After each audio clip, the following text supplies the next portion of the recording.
bagian ini kita membahas besaran utang pemerintah Amerika Serikat pada tahun 2008. Utang pemerintah fleksibel Amerika Serikat adalah 5,8 triliun.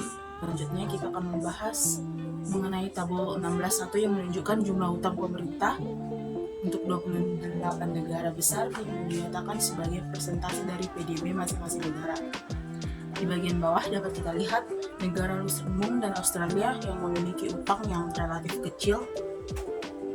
Amerika Serikat tidak jauh dari kelompok negara tengah. Menurut standar internasional, pemerintah Amerika Serikat tidak terlalu boros dan tidak salah dalam pengukuran. Masalah dalam pengukuran ada inflasi, aset modal, kewajiban tak terhitung, siklus inflasi itu. Kita membahas masalah pengukuran yang paling tidak kontroversial dan koreksi inflasi hampir tidak sesuai dengan yang telah diatur oleh pemerintah. Di aset modal, banyak ekonom percaya bahwa penilaian yang akurat atas defisit anggaran pemerintah harus mempertimbangkan aset dan kewajiban pemerintah. Yang ketiga, kewajiban tak terhitung. Beberapa ekonom berpendapat bahwa defisit anggaran yang terukur menyesuaikan karena pengecualian beberapa kewajiban penting pemerintah. Di siklus bisnis, banyak perubahan defisit anggaran pemerintah terjadi secara otomatis sebagai respon terhadap ekonomi yang berfluktuasi. Pandangan tradisional tentang utang pemerintah. Pandangan tradisional tentang utang pemerintah mengandaikan bahwa ketika pemerintah memotong pajak dan menjalankan defisit anggaran, konsumen merespon pendapat setelah pajak mereka yang lebih tinggi dengan membelanjakan lebih banyak lagi. Pandangan Richardian tentang utang pemerintah. Pandangan alternatif yang disebut persamaan Richardian. Dalam pandangannya, Richardian mempertanyakan pandangan tradisional. Menurut pandangan Richardian, konsumen melihat ke depan dan oleh karena itu mendasarkan keputusan pengeluaran mereka tidak hanya pada pendapatan mereka saat ini, tetapi juga pada pendapatan masa depan yang diharapkan. Pandangan Richardian tentang utang pemerintah menerapkan logika konsumen berwawasan ke depan untuk menganalisis dampak kebijakan fiskal. Logika dasar kesetaraan Richardian prinsipnya adalah bahwa utang pemerintah setara dengan pajak di masa depan, dan jika konsumen cukup memikir depan, pajak masa depan sama dengan pajak saat ini. Oleh karena itu, pembiayaan pemerintah dengan utang sama dengan pembiayaan oleh pajak. Pandangan ini disebut persamaan Richardian setelah abad ke-19 yang terkenal ekonom David Ricardo karena dia pertama kali mencatat perhitungan teoritis. Implikasi dari kesetaraan Richardian adalah bahwa pemotongan pajak dan biaya utang akan hilang tidak terpengaruh. Rumah tangga menyimpan pendapatan tambahan untuk membayar kewajiban pajak masa depan tersirat dari pemotongan pajak. Peningkatan tabungan swasta ini justru mengimbangi penurunan tabungan publik. Tabungan nasional, jumlah dari swasta, dan tabungan publik tetap sama. Oleh karena itu, pemotongan pajak tidak memiliki efek apapun yang diprediksi oleh analisis tradisional. Logika kesetaraan Richardian tidak berarti bahwa semua perubahan fiskal kebijakan tidak relevan. Perubahan kebijakan fiskal memang mempengaruhi belanja konsumen jika mereka mempengaruhi pembelian pemerintah saat ini atau di masa depan. Misalnya bahwa pemerintah memotong pajak hari ini karena berencana mengurangi pembelanjaan pemerintah di masa depan. Pajak konsumen dan masa depan. Inti dari pandangan Richardian adalah ketika orang memilih tingkat konsumsinya, mereka secara rasional melihat ke depan pada pajak masa depan yang disiratkan oleh pemerintah.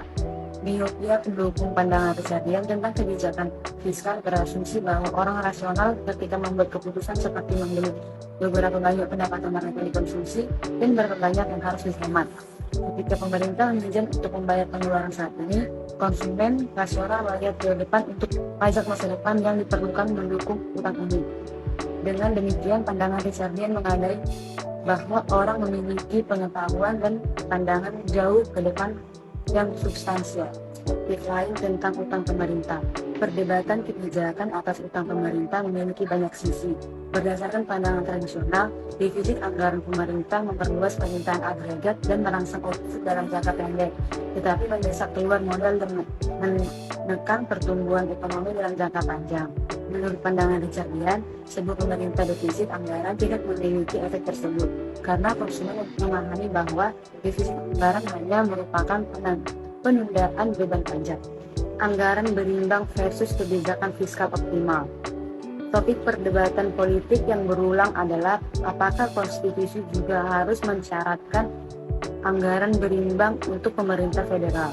Sebagian besar ekonom menentang aturan ketat yang mengharuskan pemerintah untuk menyeimbangkan anggaran. Ada 3 alasan mengapa kebijakan fiskal yang optimal terkadang membutuhkan defisit atau surplus anggaran. Yang pertama, stabilisasi. Defisit atau surplus anggaran dapat membantu menstabilkan perekonomian. Di dalam intinya, aturan anggaran berimbang akan mencabut kekuatan stabilisasi. Otomatis, sistem pajak dan transfer. Ketika perekonomian mengalami resesi, pajak otomatis turun dan transfer otomatis naik. Meskipun tanggapan otomatis ini membantu menstabilkan perekonomian, mereka mendorong anggaran ke dalam defisit. Yang kedua itu tax smoothing. Defisit atau surplus anggaran dapat digunakan untuk mengurangi distorsi intensif yang disebabkan oleh sistem perpajakan. Seperti yang dibahas sebelumnya, tarif pajak tinggi membebankan biaya pada masyarakat dengan mengecilkan kegiatan ekonomi, pajak atas penghasilan tenaga kerja, misalnya mengurangi insentif bahwa orang harus bekerja berjam-jam. Yang ketiga ada intergeneration redistribution. Defisit anggaran dapat digunakan untuk mengalihkan pajak beban dari generasi sekarang ke generasi mendatang. Misalnya, beberapa ekonom berpendapat bahwa jika generasi saat ini berperang untuk mempertahankan kebebasan, generasi mendatang manfaat juga dan menanggung sebagian beban. Selanjutnya, pengaruh fiskal terhadap moneter. Pada tahun 1985, Paul Volcker menyatakan kepada Kongres bahwa ukuran faktual dan prospektif dari benefit anggaran meningkatkan skeptisisme tentang kemampuan kita untuk mengendalikan uang, memasok, dan mengendalikan inflasi. 1 dekade kemudian, Alan Greenspan menyatakan bahwa pengukuran substansial dalam benefit prospek jangka panjang Amerika Serikat akan secara signifikan menurunkan ekspektasi inflasi jangka panjang. Kedua Fed ini tampaknya melihat hubungan antara kebijakan fiskal dan kebijakan moneter.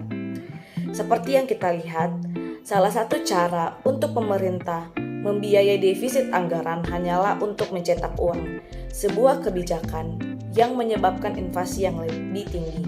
Memang, ketika negara mengalami hiperinflasi, alasan khas adalah pembuat kebijakan fiskal mengandalkan pajak inflasi untuk membayar sebagian pengeluaran mereka. Ujung hiperinflasi selalu bertepatan dengan reformasi fiskal yang mencakup pemotongan besar dalam pengeluaran pemerintah dan karenanya mengurangi kebutuhan akan seigniorage.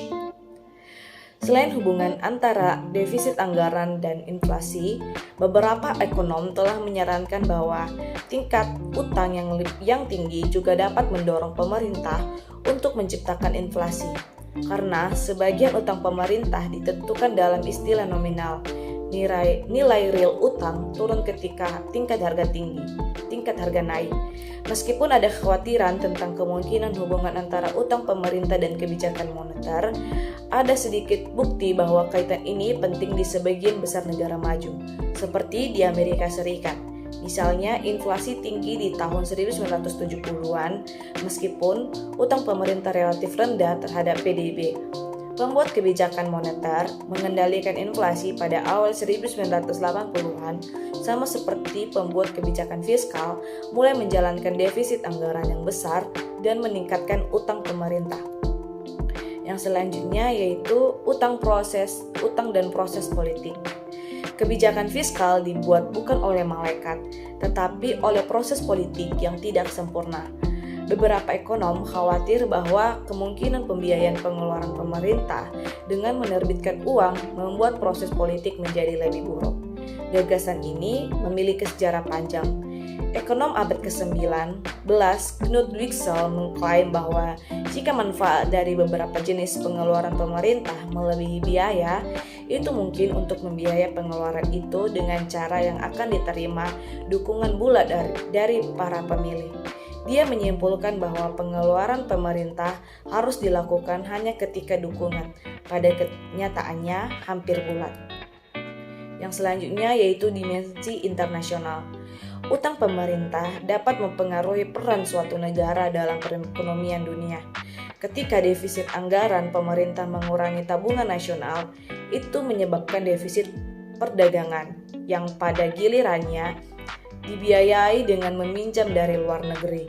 Misalnya, banyak pengamat menyalahkan kebijakan Amerika Serikat baru-baru ini, peralihan Amerika Serikat dari kreditur utama dalam ekonomi dunia menjadi debitur utama. Hubungan antara defisit anggaran dan defisit perdagangan ini menyebabkan dua efek lebih lanjut dari utang pemerintah. Seperti yang pertama, tingkat utang pemerintah yang tinggi dapat menyebabkan risiko perekonomian akan mengalami pelarian modal, penurunan mendadak dalam permintaan suatu negara aset di pasar keuangan dunia. Investor internasional sadar bahwa pemerintah selalu dapat menangani utangnya hanya dengan gagal bayar. Pendekatan ini digunakan sejauh tahun 1335 ketika Raja Edward III gagal membayar utangnya kepada bankir Italia. Yang kedua yaitu tingginya tingkat utang pemerintah yang dibiayai oleh pinjaman luar negeri mungkin mengurangi pengaruh politik suatu negara dalam urusan dunia. Ketakutan ini ditekankan oleh ekonom Brent Friedman dalam bukunya tahun 1988 Day of Reckoning. Dia menulis dunia kekuasaan dan pengaruh secara historis bertambah ke negara kreditor. Bukan kebetulan bahwa Amerika muncul sebagai kekuatan dunia bersamaan dengan kita transisi dari negara pengutang kepada kreditor yang memasok modal investasi kepada seluruh dunia. Friedman menyatakan jika Amerika Serikat terus melakukannya, menjalankan defisit perdagangan yang besar, pada akhirnya akan kehilangan sebagian pengaruh internasionalnya. Demikian dari kelompok 8, sekian dan terima kasih.